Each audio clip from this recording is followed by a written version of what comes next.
Welcome back to Scinary Information Nexus, your podcast of shame. Hello and welcome, everyone. Today is Friday, October 17th. It's starting to feel a little bit like fall outside. Yeah. I am joined today by my colleagues, Brazos, Howdy. John Dunwoody, Howdy, howdy. and today we have a very, very special guest, Lieutenant Colonel Steven Beseda, United States Army, retired. Welcome, Colonel Beseda. Aloha. I wore my Aloha shirt just for that. Well, we're twins. Yeah. We are absolutely twins, unplanned by the way. That's true. I will say, in the sake of full disclosure, myself and Steven have known each other for at least 30 years, and really we palled around together a lot in our youth. Drank a lot of beer out in rural McLennan County, rural Hill County, and so we've known each other for a while. But since then, you've been in the military and been to foreign countries, far and wide, fighting for our freedom. And for the sake of everybody at Scinary and everybody listening, thank you for your service and what you've done. We absolutely appreciate that. I do want to turn it over to you and just talk a little bit about your career and where you come, because I know you're an armor officer when you came up, but talk a little bit about your career. No, well, first of all, I appreciate being asked here and on a subject that I love to talk about that, and I'll get to that point. But yes, I grew up in the Armor Corps as an armor officer, second lieutenant, and then I actually retired still as an armor officer. But how I try to explain people my career is the first 10 years I worked with armor forces, so in the units, platoon leader, XO, and forgive me, I'm going to try to do my best on the acronyms, just like you guys have acronyms. Yeah, we feel that pain. I'm going to do my best to spell those out. But the first 10 We're years on the receiving end this time. Exactly. Yeah. is armor forces, the M1 Abrams tank. So I went to the lieutenant's course and the captain's course and the A2 course all at Fort Knox. And then my last 10 years, I've been working in information operations, and then with my Navy counterparts in Hawaii, information warfare. And I tried to explain to people that my last 10 years, I've been working at a 2-star, 3-star, 4-star headquarters, the consulate at Jerusalem, the U.S. consulate in Jerusalem. It's my last overseas assignment. Now, you and I talked extensively about that, and I think that's a fascinating story because you were plainclothes. Yes, I had a suit and tie, business casual for the most part, and then one-off events where we were in Jordan or the West Bank, we would be in our camis and things of that nature. Right. But I tried to explain it. It's just like when you're doing TripAdvisor, Airbnb, and you're booking a hotel. Think about 4-star general. You got really good services. right. Like you don't have to really, 2-star general, still good, but you're not like a lieutenant colonel, battalion commander stuff. So I was blessed over the last 10 years to work at 2-star, 3-star, 4-star headquarters and the consulates. So I have a little bit of... So you had the good food. Yes. Anytime you're the Air Force, you have really good food. Okay. No inter-service rivalries here. We love you all. So with that, for everyone to understand... I'm going to be speaking about my observations. Nothing's classified. Think about, so in the military, we use AAR, after action review. Okay? Yes. So think of that as we're talking about an AAR of a subject and going back in hindsight 2020, piecing it together. This is what it looks like. This is what it explains. We in cyber, we have the same thing. When we go incident response, we have an AAR, an after action report. So that's kind of where these conversations would come from, and then my experience specifically in the Pacific, where I dealt with a lot of these issues that you're talking about.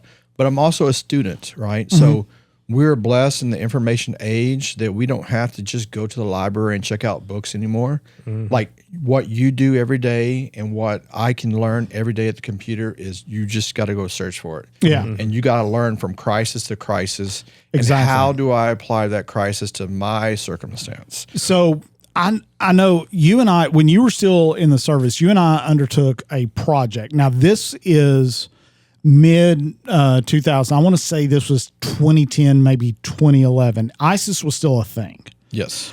And there was a concern, especially after the infiltration of Major Hassan at Fort Hood, who went on a shooting spree to kill American soldiers, that at that point in time, there was a real fear that there was folks that had infiltrated the United States military, but were secretly ISIS, Al-Qaeda, what name your terrorist organization. So you and I kind of did a weekend type project where I wrote a Python script to pull, tied into the Twitter API, to pull certain phrases from soldiers, the United States Army soldiers, to see if any of those phrases matched up with known, ISIS or terrorist lingo. I didn't find anything, of course, because I think my script was terrible, but it was serious enough at that point in time to actually look at that seriously. Now, I think the NSA probably had a leg up on me. Just barely. Yeah, looking at all that stuff, but it was a real fear at that time, and one of the only ways you could really determine, at least through my observation, was to look at what they're saying on social media. Yeah. Mm-hmm. Look at what they're liking, what they're reposting. Yeah. All of that kind of stuff. And that could give you, it may not be accurate, but it could give you some intel on who a baddie was, right? Yeah. But again, that's been 15, 16 years ago. So the game has changed since then. We talk about that, radicalization within our line and our troops and things of that nature. But unfortunately, even the gangs, we know this, even the gangs have paid money for their gang affiliate member to join the military to learn our tactics. And then go back to the gang members. Well, Yeah. isn't there like the whole thing where like in the U.S. military, like one of the reasons you can't go to Mexico is because of like the cartels are known to like pay people for like military tactics. I've heard that. I'm not quite sure. I will be open. My first time to Mexico, I did go to Puerto Vallarta a long time ago, 2001, but I went in last year, and part of the reason I didn't go is I just didn't want to be affiliated. I pop up, my rank could pop up, my duty assignment pop. I just didn't want to be caught into that. Wherever I travel, I'm not going to Russia ever. I don't know why not. I'm probably not going to go to China. Right. But there's just things, me personally, I'm not going to go travel. But what we have known, and I'll use a circumstance that happened, unfortunately, in California. A gang member was, I believe, the Marine Corps. So we train in marksmanship, and the Marines do a very good job of it. It's called the PI technique. So in the PI technique, I don't know if you ever heard of it, but we're going to use this example, okay? So this is your enemy is over here, and when you're shooting a small arms, either a pistol or a rifle, if you shoot, suppress, then you can come over here and then finish the guy off. So that's taught at small unit tactics. The Marines do it very well. And unfortunately, that tactic was used on, I believe it's San Bernardino Sheriff Department. Yes. And killed two sheriff based on that gang members affiliation. Yeah, that tactic is not, so the PI method is maybe, a little unique. I've never heard that term before, but fire maneuver, I've absolutely heard before. Suppressing fire maneuver. Yeah. Suppressing fire maneuver. This is a very specific tactic because if you're thinking about getting shot at, you're not going to move, right? So if you're suppressing someone, you're going to continue using the PI method, and you're going to maneuver around so for the kill shot. You're going to do a flanking maneuver, basically, to get around. And unfortunately, that was caught on video a long time ago. And because I'm a student of this, what you guys do, if you're a student of this environment, you can learn a lot before a crisis, because that's kind of what I wanted to do is during crisis, how can I help my soldiers with the best military advice to the generals on everything we've learned in social media, everything that's out there in social media. Like we share everything. Yeah. There's video everywhere. Right. So how can you learn here, like you're in the studio over here. Right. How can you learn from that and apply it when that button goes off right there? So and one thing I do know is that some of the things that I'd heard that probably makes that job even kind of more. It's weird to say more interesting. Obviously, it's a heavy subject, but I know like the Ukraine-Russian war is one of the most well documented instances of like military combat, just because of how much stuff was just getting recorded on these. Yes. Oh, and then how 100%. much that's all. I mean, already full government militaries have completely rewritten their training methods, their tactics, because of something that they're not even directly involved in. Yeah. And I'm glad that you brought that up, because today's episode is meant to be about misinformation, disinformation, cyber warfare, and basically a commander's view, a soldier's view of that. None of us at this table except you have served in the military, so we can't comment reliably. So we bring in an expert. Why didn't we get PETA on this? Oh, he is a Marine, isn't he? Yeah. Yeah, He wasn't supposed to be here. Oh yeah, that was true. He wasn't supposed to be here. Sorry.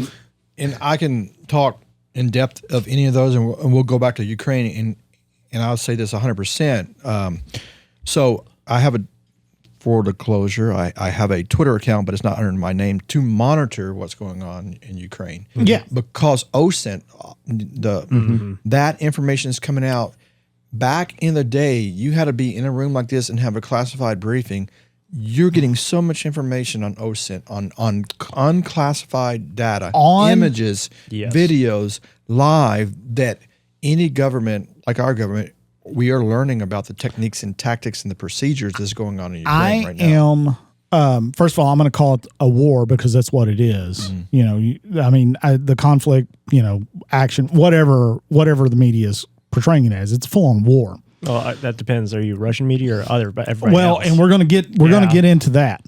But Telegram is your best friend on that. Everything is posted on Telegram. I mean, X is your best friend on that.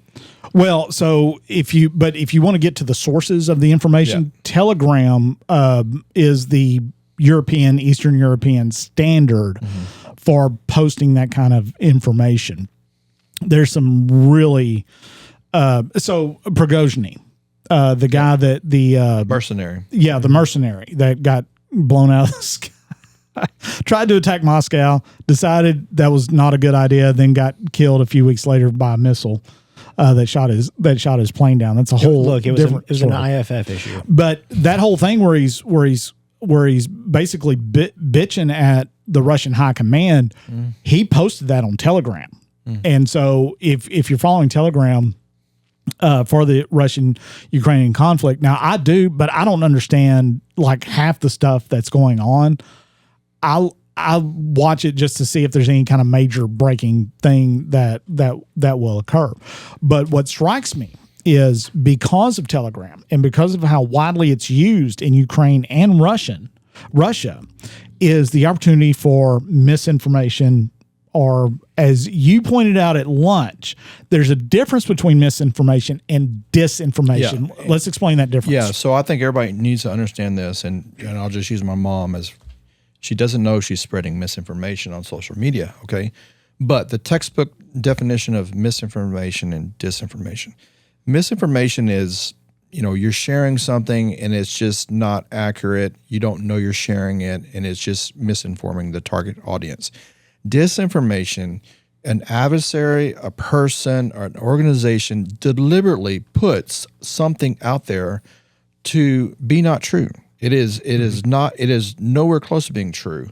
Okay. And they're doing that to deceive. They're doing that for you to do an action or a counteraction. But disinformation is it's purposeful. Purposeful. Yeah. And it can be a person do it on behalf of an organization. It could be a state-sponsored entity, whatever, but they're doing that for a purpose and to deceive, to cause chaos. I mean, that is the master of the Russian narrative, is cause the chaos in the normal operations of an environment, and it's not the old World War II model of you got a uniform and I have a uniform and we're all fight. the little green men come out. We got these little ambiguous people coming out, and like, who are they for? What are they doing? But it's really about the Russian overall doctrine of what they're trying to do. I think it's important because I seriously, Stephen, I rat a rabbit hole on this thing, and you can go deep into disinformation and the way that states, governments use disinformation. I remember in the lead up to the 2022 invasion of Ukraine, a huge disinformation campaign. Oh yeah, by Russia. By Russia, yeah. And what I didn't know until yesterday was they have a distinctly unique brand of disinformation. Part of their doctrine. Yes, it's part of their doctrine. And their whole thing is, it's not to sway the people that you're invading. That's not the thing. They're targeting Russians and Russian speaking groups in their disinformation campaigns. Yeah. I know you guys seen the videos of the Big Z, the Big Z. Yep. That's purposeful. Yeah. It's more than unit markings. Oh yeah, It's for something for the Russian people to rally around. Yeah, I know. There was a YouTube channel that when the war in Ukraine broke out, they were giving specifically using OSINT tools, and he cited the tools that he was using, but he had a battle map of, hey, this is where this group has been spotted. This is where this fighting is confirmed. This is where we have shelling going on. And he was updating that every week, and I was following it because it was amazing. But in that, he also was talking about, hey, this is the marking. At the time, there wasn't a known reason for it, and there was a lot of speculation going on about that. Stephen, I'm interested, and I'm sorry, Brazos, go ahead. Well, I was going to just state that a lot of times when you were talking about the Russians specifically on their disinformation campaign targeting their own internal people, or even Russian nationals outside of their country, one of the things that I do find interesting, because I believe that most like propaganda internally, now there's probably a major difference between those things, but I know during back in the early 1900s when, funnily enough, Japan went to war with Russia, there was a lot of, like, one of the things that the Japanese were very good at doing during that whole time was exactly that, misinforming the people that were there. Or disinforming the people. Like disinforming the people that were there, because they would purposely say, like, despite, like, if you look at all of the information on that war, it was kind of like neck and neck. It was the same. But if you look at any of the disinformation from that time, according to the Japanese government, they like wiped the floor with Russia. And that was a whole thing just to try to radicalize the people within the environment. So back in, and I'm not a military historian, but I've read, and back in World War I, the tactic was shell, artillery barrage, then go over the top, right? Soften up the target and go over the top. Trench warfare. Stephen, talk a little bit about that philosophy when it comes to information, specifically when it comes to the invasion of Ukraine. Did Russia do the equivalent of an information bombardment? Yeah. So today's age, Chinese and in Russia lead by information operation, lead by cyber. So you want to do that. So think about this. Honestly, do you want to fight the American military toe-to-toe? No. Everything that you've seen in our history, what we're going to do with our ships, our planes, our Tomahawks, our ground, our troops on the ground, do you want to fight? Finest military in the world. Absolutely not. If you don't want to do that, what is an alternative? I'm going to fight you in the information space. I'm going to fight you in the cyberspace. I'm going to do propaganda. I'm going to do disinformation. So textbook, and I'm school trained in this on the Army side and the joint side. Joint just means Army, Navy, Air Force, and Marine. We all go to one school. We all name the same technology. Is Space Force included in that? Because we're interested in the Space Force. I was before space, right? So I think it's very important. No Guardians that you worked with? No. I think it's important for what you guys do to understand. So the military classify as an information environment. So think of a cloud. You can't see it, right? Yep. So in that information environment, it is described as PIC, physical, things you can touch, your phone and your computer, physical, information, the content and flow of information, which can be disrupted and it can be manipulated. And then the last one is cognitive, which is the hardest thing. This is your values, your brain housing, like what you think, your beliefs, and how to change the beliefs in the cognitive domain. And so we use our psychological operations to help influence operations. So influence, that's a huge word. It means to change, by definition in military, to change a behavior.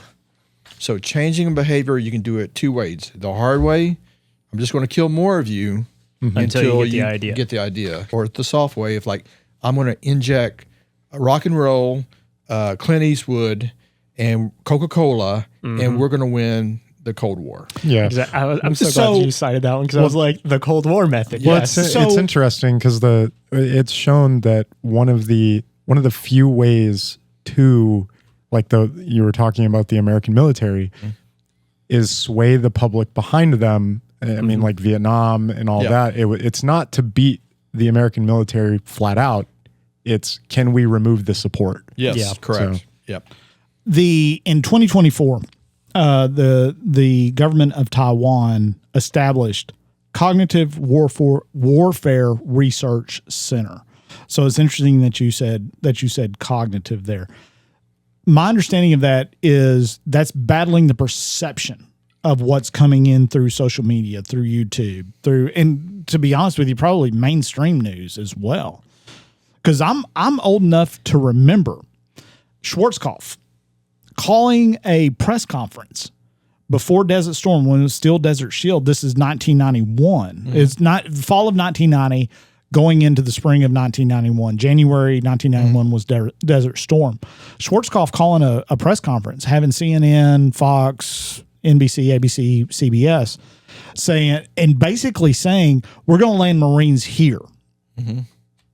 Disinformation, because what he did. I'll talk about it. Okay. Go ahead. All right. But so what he did is he did his famous left hook. Yeah. Deception operation. It was a deception operation. So what's the difference between disinformation and deception?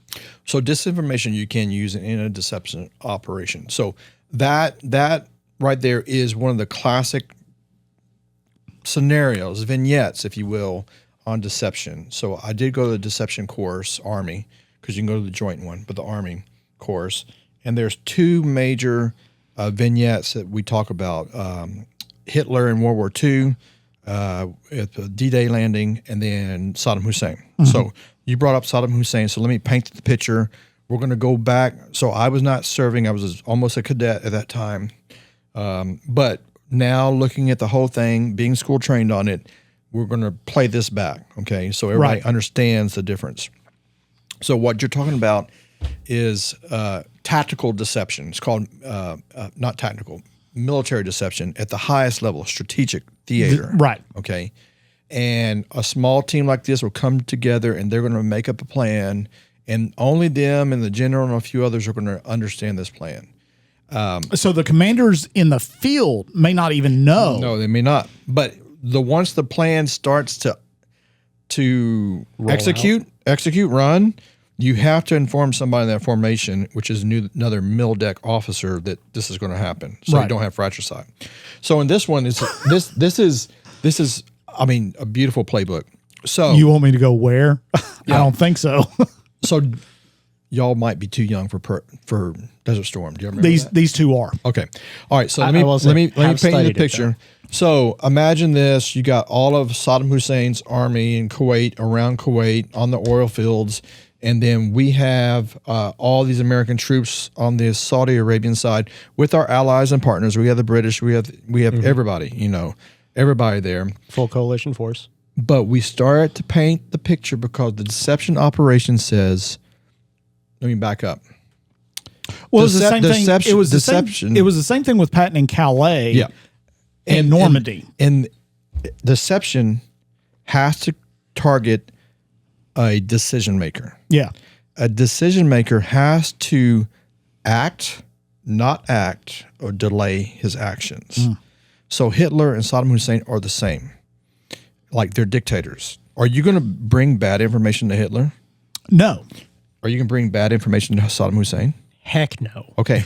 So because of that, they're all going on the same bus off the same cliff, and it doesn't matter what you tell them. So now you have to reinforce to that decision maker, Hitler, Saddam Hussein, that his picture is what he wants to see. And we're just going to keep feeding him what he wants to see. So for the Schwarzkopf, for Persian Gulf, Yeah. Saddam thought we were coming through the Gulf with Yeah. Marines.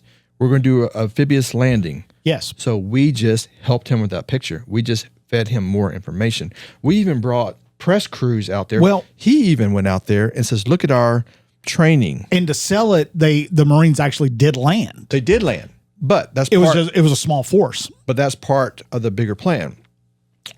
The Marines did land. You had to have a feint from First Cav. Yes. So First Cav actually did contact over the barrier on the Kuwait, on the Saudi Arabia side. So now it reinforces belief that they're going to come here. The Marines are going to come here, but you do not see this entire left hook. Yes. It's about to come That- and it's basically to going to cut you encircle off. Yeah. everybody. Yeah. Right.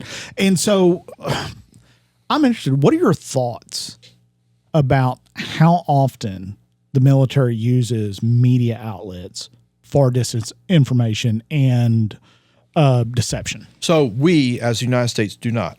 So we are a country of laws, and even our military operations, we do everything to the best of our ethics and our values of our country. We have lawyers, God bless them. We have rules of engagement. So whenever I'm trying to do a mission in Afghanistan, I got to have Mother May I all the way up to the lawyers to take down. That's a whole different right. podcast. Okay. But the reason I'm saying that is Russia, China, other countries, they don't have to do that. Right. If it's in their best interest, they're going to do the operation. Right. So when it comes to the U.S. media and like the public affairs, things of that nature, we have to tell the truth. The U.S. military has to tell the truth. Now, can I shape it? That a lesson that we learned through history to do that? Because that was not always the case.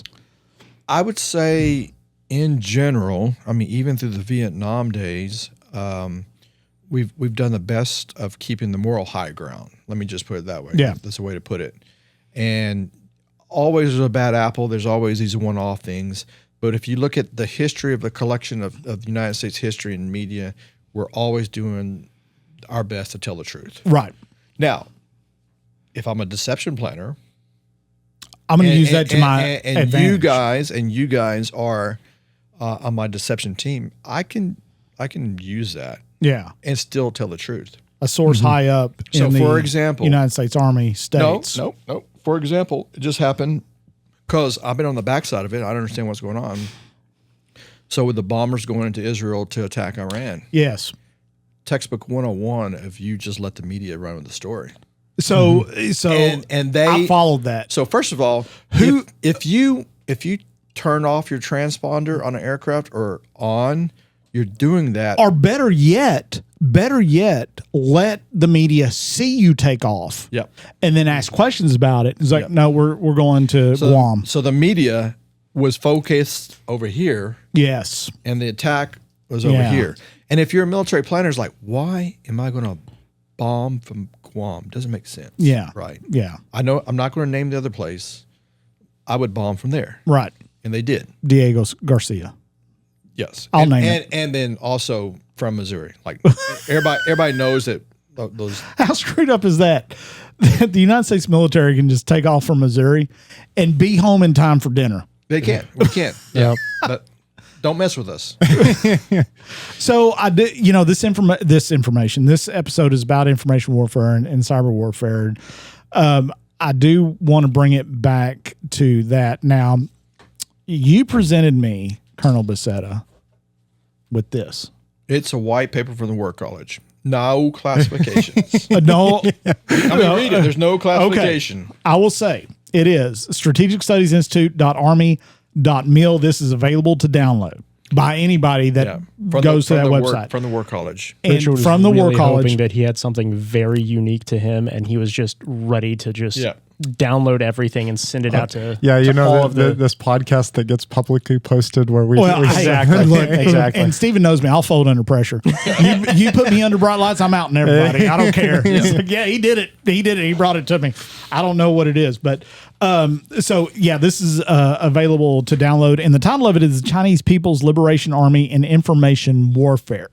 Now, I started down this path yesterday and into this morning, and it is a deep read into information warfare from the perspective of the Chinese, of the PRC. But read the other one there in Mandarin. Like, I can't read it in Mandarin. I don't know what that means. The one. Yeah. No, not this one. The other one that you gave me. Hold on one second. It's in English too. But to your point, as you're digging through that. Yeah, keep talking. Is, here we go. Our enemies and adversaries, and I'll just use it that way, enemies and adversaries. But China and Russia with Putin, they are tenured. They have a long-term plan. They are they are part of their elite apparatus of their country, and what they say can be done for years, if not decades. Yeah. And then shape the entire way that their country focus. We get screwed up on the election cycle every 2 to 4 years, and we don't really have a national plan, right? I've heard that a lot with like the way China very specifically operates, like because like Xi has been in power for so long. I think they called it the 20-year or 10-year plan, 30-year plan. That's something that is unique to them because they do have this very long window of being able to do a lot of that type of thing. And even before Xi Jinping was in office, the minds that were orchestrating everything, because it's all based on the party. Everyone has to tote the party line, literally. They have the capability. They can all just say, yes, this is what we're going to go with, regardless of whatever one figurehead there is still that unanimity. So I want to focus this conversation on the PRC into Taiwan because I've been there. To Taiwan. They make great microchips. Yeah, semiconductors. Great tea. Great tea. Yeah. I've never been there, but it is the Republic of China? Taiwan ROC? ROC. Yeah, Republic of China. So these are Chinese nationals, correct? Well, it's political warfare, and they separated. And then, the still considered part of China, but the Republic ROC, and they are independent, but there is a belief that one day the mainland was like, do a Crimea, do a Georgia, do a Ukraine 101, and like we've had enough, and you're going to come into the mainland. I mean, as of 2027, they're going to be ready to do it. So I do want to get into that because it ties into prepping the battle space with the information battle space. Now, China is constantly prepping the battle space with disinformation over Taiwan. Specifically, in my research, I found that they are targeting United States legislators with disinformation over Taiwan, saying it's the same thing that Russia did with Zelensky. They're corrupt. You can't trust them. If we invade, the whole country's going to fold. It's a paper tiger. So you might as well just let it happen. There's no use in letting American troops die over this because Taiwan won't even defend Taiwan. Well, Taiwan will, and that's they will. The thing that's happened. But do the people in the legislature know that? As you and I talked about DC the other day, it's like no comment on the DC game. No, and the reason it changes every 2 to 4 years. So we can agree that politicians are just idiots for the most part, who are only concerned about their own political power. Yeah. That's the only thing politicians have in common. So all of them. What happened, starting with Ukraine, lessons learned from Georgia. So Georgia was in 2008, okay? Yes. So everything is a building block on the Russian side, okay? If I do this and I get no pressure, I'm going to do something else. So look at the timeline. Georgia was in 2008 during the ending of George W. Bush's tenure. Lame duck. We're not going to go to war with Georgia. Right. Okay? Crimea, 2014, end of Obama's lame duck. We're not going to do war. it. Yeah. All right. Ironically, he did it during Biden, 2022. Ukraine. Yes. But our lessons learned from 2008 and 14 is let's make Ukraine a little bit harder. Okay. Yeah. So we as the United States government did put some resources into Ukraine to make them a harder target. And therefore they did not fold in the 100 hours that The Putin 3 thought. days, Yeah. right. Now, on the flip side, we've been doing the same thing for Taiwan. We have been putting stuff into Taiwan to help them defend their country so we as Americans don't have to put boots on Taiwan, right? And to make them a harder target. Now, there's theories of do they do a blockade? Do they do an amphibious assault? I think amphibious assault for China would be devastating because the other thing about China and Russia is they have to put their thumbs on the information environment that we described. They have to control the narrative going to the people in their respective countries. So if you do an assault on Taiwan and you get all these body bags back to China, that's kind of not. Well, China can cover that up. They internationally. could. I mean, Russia's been doing it. You can I do mean, it- you're talking 500,000 casualties Yes. on the Russian side. Now, I have no idea how Russia is still even functioning as a country with that many casualties coming back because we say in dead men no you can't tell a story. You can't tell Right. a lie. They're Right. dead, right? Yeah. If you're wounded and you're missing a leg, an arm, you're going to tell a story. Right. And there's a lot of people missing legs and arms in Russia that's telling stories, and I don't know how they're functioning right now. In Taiwan, the information battle has already begun. That's ongoing. Yeah, always. it's been Started on at the end of World War II. now since the new Chinese president, Xi Jinping. that guy. New?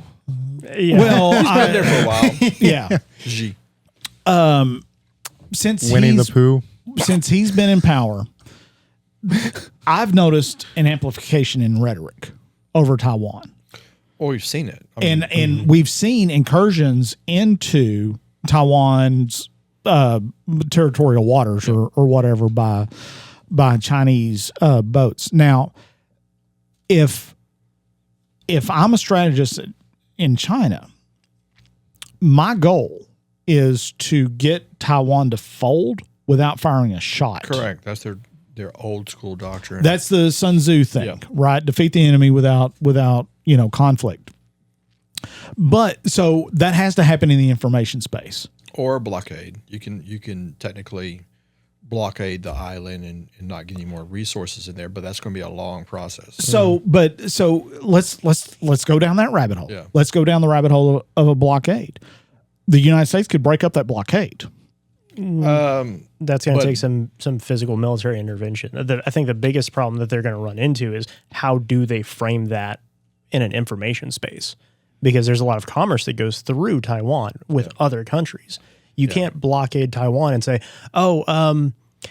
everybody just came down with the flu. That's all it is. Don't worry. But you can't go there. Well, I will say the United States, the electronics industry is very reliant upon Taiwan. No, I was just going to say that. The stronger the Taiwan semiconductor is as a company, the better the world is from preventing that to happen. Would we care if we had our own internal semiconductor industry based in Kansas? I would highly encourage it because it's about controlling your supply But chain. would we care about Taiwan at that point? We know that we're fickle when it comes to picking sides. I mean, we supported the now Taliban. Yes, Was absolutely. Mujahideen. The Mujahideen in the Against 80s Russia. Against the Soviet Union. I Correct. mean, I was going to say, look, but if like, the there's a Soviet whole Union's wa- there, we got to fight with whoever we got to fight with. It's called so to blowback, speak. right? And we deal with it. But the for us as the United States, we should be looking at ways to take care of ourselves. We should be more tech dependent on the chips, right? But when it comes to Taiwan and the People's Republic of China, I would suspect, I'm gonna say this, and it may be controversial. I don't know, but the war's already started for Taiwan through the information space. Yeah. And I believe so. Russia's doctrine is different than China's doctrine when it comes to disinformation. Yes. They're similar in some aspects, but they had two different theories. But to win without fighting is what you want to do for Taiwan. Me going around the island and looking at all the approaches and things that we were driving, I mean, that would be just a horrendous amphibious assault for the U.S. Marines, for our capabilities. Like, Yes. If we were to do that action in Taiwan, you're talking about Unless you leveled the entire place and just walked in. Yeah, that's the course of action. But if you want to keep it intact, like if you want to put manpower, like what we talked about Japan, like before the atomic bomb going in. Yeah. And my grandfather was one of those that were going to go in. Yeah. With flamethrower, island from island to island. Yep. That would be Taiwan. Yes. That if you want to try to invade Taiwan like that. But the best course of action for the least body count would be non-lethal cyber infrastructure. Well, and I would say that if you were to level it, China probably doesn't want to do that because from the economic perspective, TSMC is very important. Those fabs are extremely expensive to produce, and the idea of going and leveling that stuff, you're almost losing the reason that you would even want to capture that location, at least from my perspective, because if you were able to get a hold of the fabs and control that, the economic devastation would be massive. And you talked about the chips, right? So we all recognize what 1999 was in the dot-com industry, and we are now in this beautiful world. They don't. We do. Hold on now. Of AI. So And AI. I've You were read like plenty 3. about it. So I lived through that. Thank you. So, but you were 3. No, I wasn't. I was on a computer. AI is now the new Nerd. mission to the moon, right? Yeah. But who controls the chips? Who controls the data? Who controls this? I'm glad you brought that up because it's a recurring theme on this podcast. It's the freaking Chinese. Yeah. Well, guess what? Chinese don't have an R&D department. They steal. Yeah. I get. That's in that paper right They, now. they just outsourced that. Yeah. So, and as a force, they have to project. So, as a military, you have to have a navy to project power, unless you're going across land, which they can do that. But if you want to go to another country over water, you have to project your forces, and you have to have the logistics to sustain that. They're not there yet. How many carrier groups do they have? They have like one. One carrier that they bought from the Russians, But right? no, they made it. But we've always talked about. We've got like 8 carrier groups. 11. Yeah. And we can always prove a point. It's like, Yeah. I sunk your battleship, so now what are you going to do? Yeah. That's easy. But still, unless it comes to full on nuclear war, which is strategically dumb, like there's no strategy in that other than it's self preservation. Yeah. I mean, it's like, but even at that, it's like I'm going to die anyway, so I'm going to take you with me. Yeah, screw it. Yeah. MAD. So MAD is now into the cyber realm. Yes. Right? Yes. So in the cyber war book, 1999. Yeah. Published, and if you read that book, the same thing is happening now, and we haven't done anything. Okay? So we haven't done anything. I don't know if you've listened to my rants Sometimes, about. Yes, I have. You've known me for 30 years. I've been known to rant. 1 or 2 times. Sometimes at Cottonwood in the cornfield. Yes. One of my biggest, like the thing that gets under my saddle more than anything else is that the United States government realize we got a problem with Chinese technology in this country. That is to say that 75% of all the ESP32 chips that are produced in China. Those ESP32 chips are basically Arduino or Raspberry Pi chips. This phone. Exactly. That are in our critical infrastructure. So if worst came to worst and war were declared, there's a good chance we could lose our power grid and our water treatment plants. Well, And I don't know that we've got the same capability for China. so going back to the book, Cyber Wars, I believe 1999 to 2000, somewhere around there. And it talked about that. It talked about MAD being now cyber, not nuclear. And there's only one country that can do more harm to us than we can do back to them, and that's North Korea. Yeah. Because they're in the dark space. But because they're hackers and they're legions of hackers, they could cripple us. And we can, in theory, not cripple them because there's nothing to cripple in North Korea. What do they care? I'm actually going to pop in on that one because I was just recently looking at some information where it was I'm trying to think about how to properly phrase this. There was an actor who shut down the North Korean internet for a good bit. So was this recent? I mean, yeah, relatively speaking, Yeah. yes. No, to your point, you're correct. But to have the same damage threat, the damage assessment, like Well, most of their critical industry, like Is non-internet you connected. could, despite the problems that they already have with like food production, it's like that type of stuff you're not going to really affect from an information space. But here, and they don't care. I mean, Pyongyang is the that's- only lighted city in the damn country, right? well, that's what I'm saying But- is that But we come to the agreement. It's kind of like not shaking hands agreement, but China can cripple us tomorrow. Russia can cripple us tomorrow, cyber, and we can do the same to them. So the new MAD agreement is don't do it. But Russia and China has legionnaires. They have legions that will work for them, and they can execute something whenever it's in their benefit. Is it? You bring up an interesting point, and I'm going to exploit this just for a little bit. With that point where Russia and China, North Korea could cripple us, we could do the same thing for them. Iranian, That's the new. That's the new MAD. Yeah, new MAD. Is that not better than the old MAD with nuclear weapons? Well, it'll be less.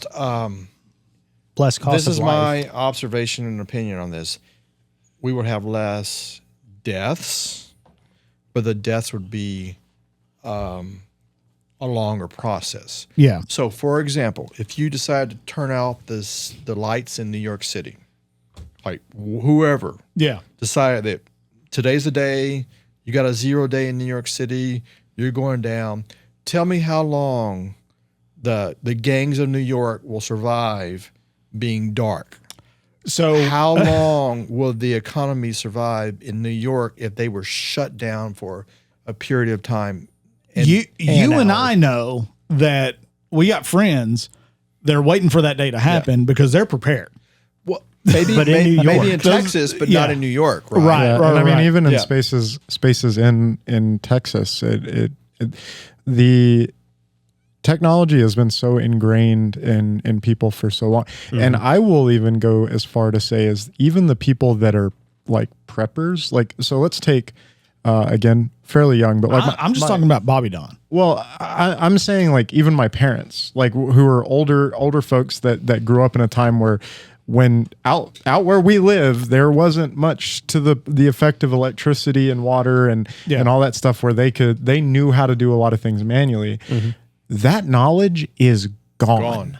Like It's in the south and southwest, but it's gone. even then, like they're like the tractors and the methods they use to farm, all electronic. If you took that away from them, one, they're too old to do it manually. Yeah. I don't know how to do it. Nobody in my family that's young enough to do it knows how to do it. But I could order a tractor off Amazon and watch a YouTube video. Oh, wait. Wait. That's See, and that's why you download all of Wikipedia onto a nice little micro SD. But it goes back to your earlier point. How do you compete against the American military? I want to fight you toe to toe? No. Yeah. No, you can't. I would rather turn off the lights in Seattle, in DC, and let you fight each other out, and then I'll come in and John, is there a historical equivalent to where we're at right now? Like I'm thinking what back to the sense?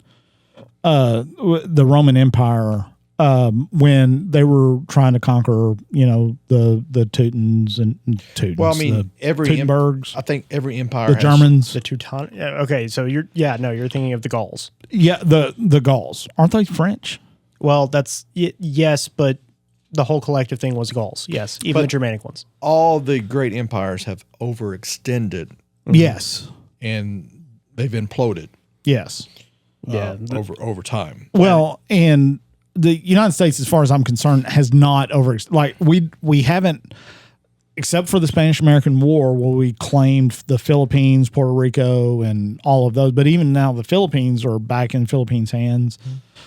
Jimmy Carter made sure that Panama got the Panama Canal back on that. So I don't, the United States is not an empire, but I'm thinking in history, because that's all we have to point to. If we're trying to prognosticate what's going to happen in the future, is maybe something like this happened in the past, because the Romans had a very good disinformation, not legion, but disinformation. I'm kind of confused on where you're going with to. the Romans. Yeah, like I'm because the Roman, that's so far back you can't really compare it. Like I don't know. And I will say the Romans didn't really have a disinformation. Their whole thing was, we're going to go in. You're going to now be Romanized. No, that's not true. That's not true. And I will say that when they went into, say, Britannia, modern day England, I'm sure they had to pacify the inhabitants there. Yes, and they did that with physical force. That was their tactic. Was, we will go in with our legions and we will pacify you, and then once you are no longer fighting, you're too weak to do so, we will show you. So the you're saying beauty we're of past Rome. those days? Oh, heck no. I'm just saying that they didn't have disinformation. But part of that is, look at the American now, how we grew up. We're into your comment, we're weaker. Okay, we're relying on technology. We can't do things that we used to do 30 years ago.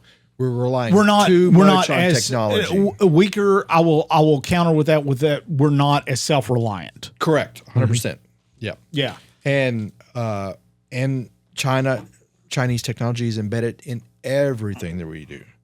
And we have posited on this podcast that if you just rip Chinese technology out of the United States, you're going to cripple us. Absolutely. Well, it's one of those things that, like, and I know it's kind of a hot topic right now in the media, but it's one of those things that it theoretically could be done, but would the American people accept the hard times that it would cause to fix it?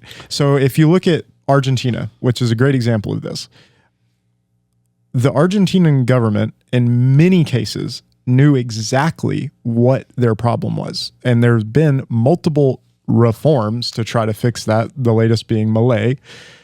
And the problem is as soon as the going gets tough, even though the people elect for that to occur, they swap back because it's too hard, right? That's tends to be what happens. And it's like, would the American people, or anybody for that fact, right? I don't think it's just unique to us. If you were to rip out all of these different things, okay, well, now you're not going to have your iPhone for, $600, $700 or whatever it may be.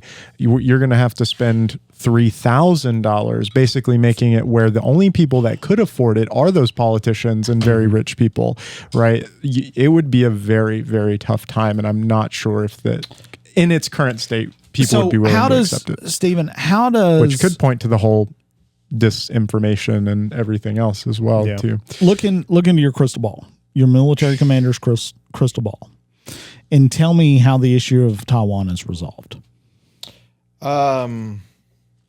Hopefully it just continues using hope as a method, which is not good as a military planner, but it stays the status quo. So as one of my old generals used to talk about status quo, it stays the same. Is that best case scenario? Yes, I mean for the world. Okay, and because we're talking about the chips, we're not talking about China gaining democracy anytime soon. I mean, I think for both parties, the status quo. What are you talking about? They are. Yeah, it's the People's Democratic Republic. My bad. But to China, like we talked about this when I was living in Hawaii, is that their middle class is getting out and traveling more and seeing more. Yeah, they've had some economic reforms. Yeah. So you can't keep that firewall going and blasting the national part of the PRC messaging, right? So you have people like yourself, like if you left mainland and you traveled, and it's like, that's not true. You know, you have more people going out and seeing the world and starting to poke the holes. So I've got to, because that's a really interesting point. Because a lot of the nations that have fallen, the USSR, for example, a large reason for that, mind you, there was a lot of economic issues at the top. The top were very inefficient with the way that they were running things. But one of the issues during the fall of the USSR and in Gorbachev's reign was the idea that people started to get out. Like as soon as the Berlin Wall fell, they were able to go and see all these... Glasnost, my man. Yeah, they were able to go and see places, West Germany, stores filled with food. Boris Yeltsin's whole famous thing coming to America here in Texas, seeing a small little convenience store with more things than what their national party, like literally the leaders of the national party able to get, causing that to fall. But the interesting thing with that is even after that, Russia's kind of still the same way. Like you had Boris Yeltsin and then Putin rise to power after him, which is actually a whole interesting thing with him in Stalingrad and being kind of a part of some of the Boris Yeltsin's rise to power. But what do you see in China? Like, let's say the people do get out and they cause this thing to fall. Like, they did that in 1987 and it didn't work out too well. Well, let's call it was Tiananmen Square. A spade, but technology. This is the thing. Technology has changed. Right now, and we had this conversation when I went to Israel on VPNs. Yes, we did. Right now, we know that there's VPNs all throughout mainland China. Yep. Okay. And I'm for that. And, of course. And that goes back to your point. The more people on the mainland China can be informed and educated, those two tasks, informed and educated on the truth, they're less likely to support the political empire. And will we see a tipping point in our lifetime? But you have to think about how much time and energy technology-wise you have to keep that firewall up to make sure that you and 100 other yous are not getting your VPN, not getting, So in time, I believe technology used wisely can help us on mainland China. So, I mean, do you see that as the strategy? Is that the United States can project power like no other country on the face of the planet. Soft power. Soft power. Yep. I mean, honestly, that's what China's trying to do too. But so even China can project some power, especially in Asia Pacific, right? Well, the Silk Road initiative. All right, so the Belt and Road. The Belt and Road. Yeah. What they've done is they've done a great analysis of like what countries need services from us. Africa, and my wife's from Kenya, so I travel a lot to Kenya. They have built. I've seen it. We love you, Maggie. From 2010, I've seen them build beautiful roads, super highways, but it's not for the African interest. It's not Kenya. It is to get the resources. Yeah. Right? Well, it is to expedite. If you had to get a force into there from Mombasa. It goes back to the point where you were saying like land invasions, like all this infrastructure in these developing countries didn't really exist. I've also heard from like an economic perspective, one of the things that the Chinese government set out to do was basically indebt most of these like developing countries to their side. So you get, because like one of the things that America has that's unique to it is it's the world's currency. And so if you could take all of these developing nations and make them start using your currency, that's a very strong thing. And they're indebted to you as well. And another piece of that I find very interesting to kind of keep keep them under the Chinese boot, if you will, was that most of the time in those initiatives, what they did is that they promised the governments that they would upskill their people there in those initiatives. But what they ended up doing is just sending a bunch of Chinese mainland workers over there. Prisoners. So, yeah, and so the actual countries got literally zero benefit out of it. Yep. So over time, so I've been traveling to Kenya a lot since 2010. So early on, it was more Chinese workers, more prisoner labor. They learned their hard lessons, and now they will have a foreman or a supervisor from China, and the workers are local. So you have to do that to make sure everybody's at peace. But basically, what they've done, and this is my words, is like they're doing an economic toll, if you will. Yeah. Pay to play, right? Exactly. So I am going to fix your port. I'm going to fix your airport, but you got to pay me, and I have a lease, and I have an agreement. Yep. And you won't be able to ever pay that in your lifetime if you're an African nation, and then China just gets you. They get Right. you. Right. It in many ways it kind of parallels sharecropping, the idea of like you are going to be forever indebted to me financially. Yeah. So, Stephen, is World War III fought with bombs, or is it fought with data? Einstein's already said it. Einstein says, I do not know what World War III will be fought with, but World War IV will be sticks and stones. You know what? With that, we got to end there. Colonel Beseda, thank you for joining us. We absolutely appreciate it. This was an interesting discussion. We may call you back because I think there's plenty, like so enough many stuff things just in this one about. book. We haven't even touched that book. Yeah, I know. these two nerds are haven't like touched it. I have so many things that I want to talk about. Let's get in social media. absolutely. Oh my gosh, yes. So thank you for joining us. Join us next week when we have, who do we have next week? So next week, I actually don't think there's anybody. I think next so week it's was stock? one free. Hey, yeah. if you're free, come back. We can do social media. Let me. Oh, we'll live stream this shit too. Well, it's like he mentioned OSINT at the very beginning. There's so much stuff about that. Oh, like, yeah. I mean, I know we're about to end, but OSINT. If you're not, I got some great, and we can share. But there's some great people doing great things on X. Yeah. OSINT wise. Yeah. And for me, having a classification clearance and all that, they're providing just great data. And so if you're a nerd like me and us, and you want to know more, Let me more introduce about you to Ukraine, Shodan.io. Yeah. I will. Yeah. So let's trade some notes after the show. So on behalf of everyone that's here, Brazos, John, and Colonel Beseda, thank you for joining us. We will see you next time. Awesome Bye. sauce. Take care.